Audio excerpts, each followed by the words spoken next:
Module 1, Introduction to Urban Design. So, if you are going through this video, you are either an urban design student or an urban design practitioner. I would like to go through briefly on what is urban design, what does it mean today in today's world. The interdisciplinary nature of urban design is as followed.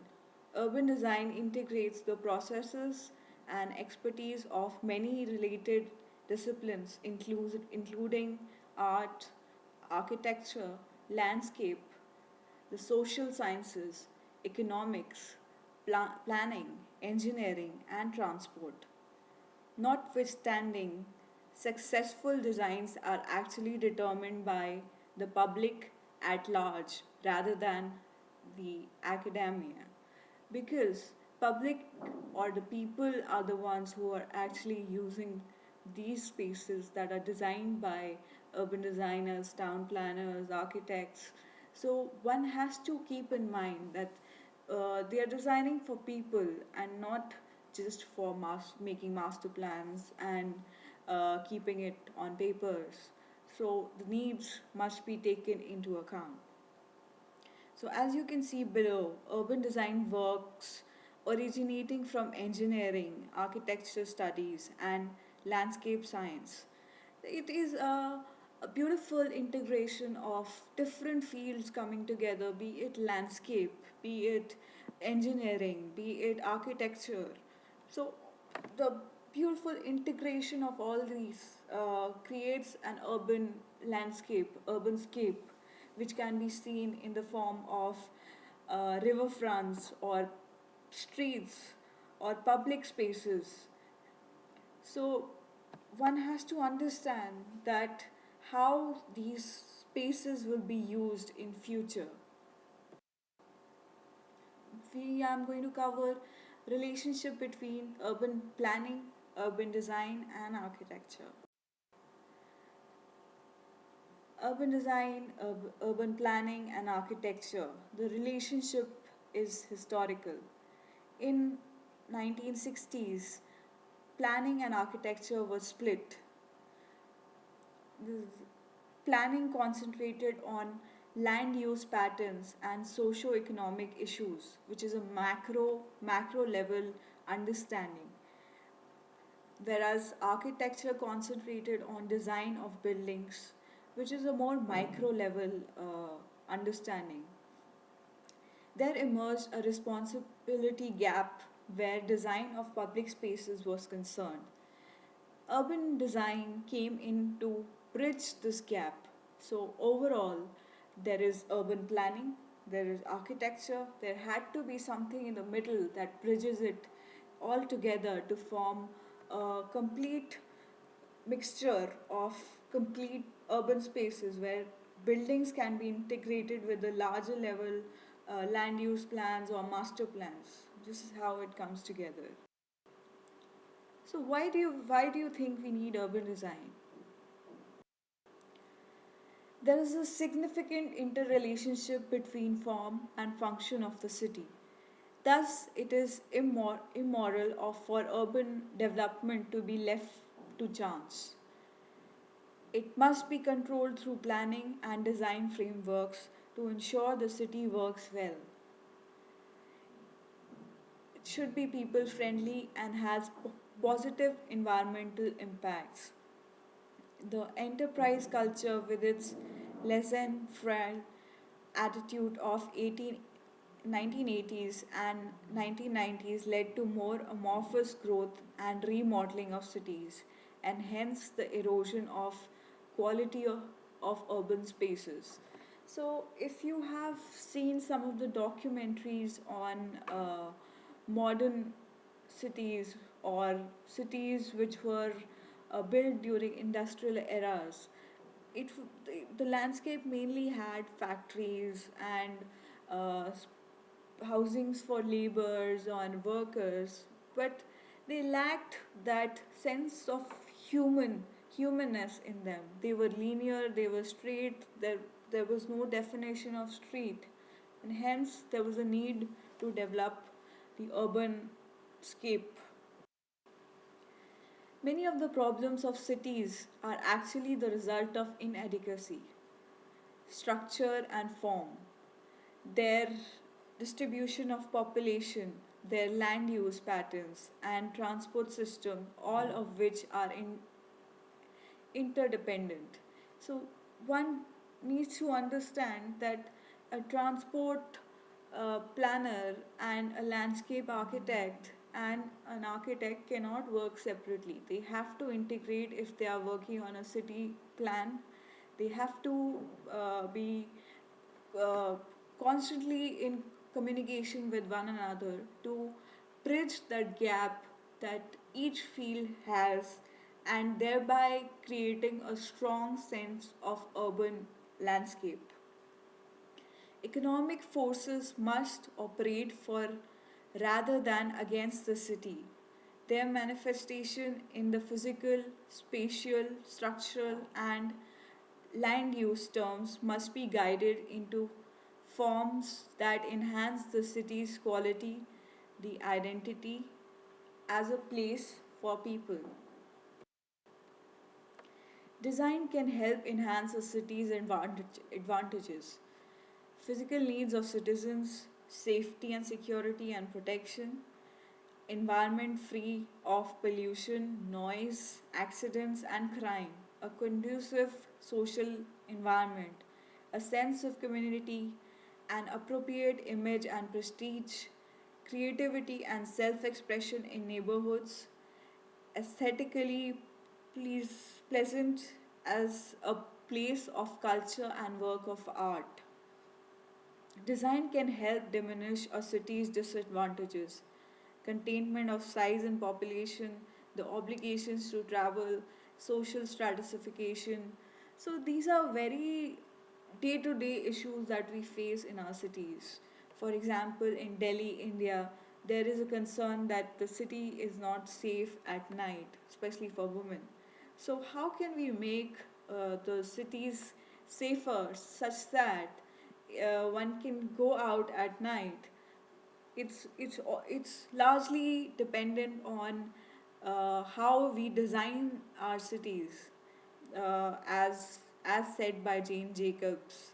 The eyes have to be on the streets. That means the building should overlook the streets so that the crimes can be reduced to a certain extent, to a large extent, uh, avoiding those large setbacks, which creates no interaction between the buildings and the streets.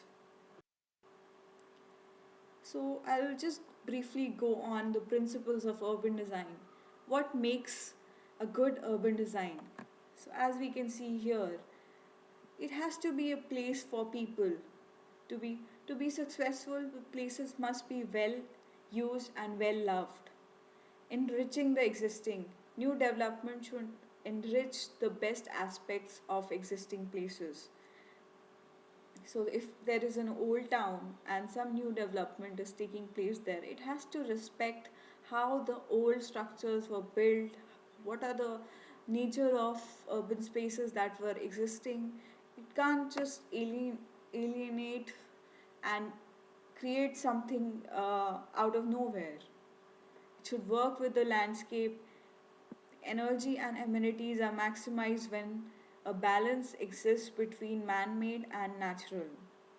To make connections, people need to be easy to get to and integrate well with their surroundings.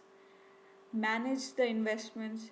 Successful projects are well cared for and economically viable. Mixed uses and form. This is very important. Stimulating, enjoyable, and convenient places meet a variety of needs and desires. There is a lot of talk about mixed use, wherein which not a single use is allocated to one particular stretch, such that it is used at different times of the day and doesn't get isolated at night. For example, if there is uh, working district, it uh, it is active during daytime, but at night time when no one is there, it is completely deserted. Such kind of development lead to things like crime and other things. So there is a concept of mixed use in which you can integrate residential and working spaces together. This also reduces your traveling time, thus benefiting you a lot. Design for change. The future requires flexible places that are able to respond to changing conditions. It should be able to understand what one would need from 20 years from now or 50 years from now. What are the objectives of urban design? There is often considerable overlap between objectives and they are mutually reinforcing. These includes aesthetics, a strong visual impact, development, new investment, employment opportunities, functional efficiencies, improved environmental conditions, safeties, guardianship and space standards, technical solutions to certain problems that exist in cities of today. It gives a cultural identity and symbolism to a city. Community integration, character, a place with its own identity, continuity and enclosure, a place where public and private spaces are clearly distinguished. Quality of public realms, a place with attractive and successful outdoor areas. Ease of movement, a place that is easy to get to and move through. Adaptability, a place that can change easily. Legibility, a place that has clear image and is easy to understand. Diversity, a place with variety and choices. What do you think is the role of an urban designer?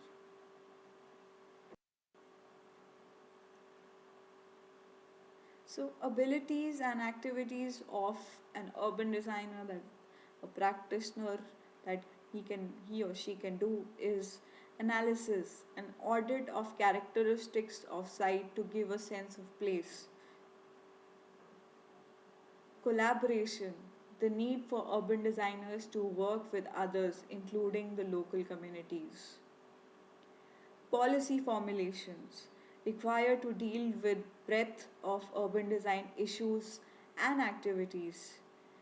Design generation, building landscapes and engineering designs, site planning, master planning, framework design, illustrative design, visioning, implementation, attention to how plans and proposals could be implemented, requires a capacity for initiative, uh, innovation, creativity, negotiation, collaboration, and management. So it's a pretty difficult job, but if an urban designer is totally following these principles, then he or she can do a really good job and help us make good cities. What are the urban design problems? Typical urban design problems and issues include the area policies. Certain area policies may not allow you to do things in a certain way that you want to. New settlements coming in existing spaces. We need housing because the population is growing. So how do we plan that? Or rehabilitation, redevelopment, and conservation. Existing cities and landscape monuments. How do we preserve that? Commercial centers and central districts. These we need to really think about how we plan our commercial centers and central districts, special areas. Now these are areas like older areas of cities. For example, let's say Chandni Chowk or Karol Bagh in New Delhi. These there are no certain guidelines for these areas, but these have to be designed with great sensitivity. large natural and man made features.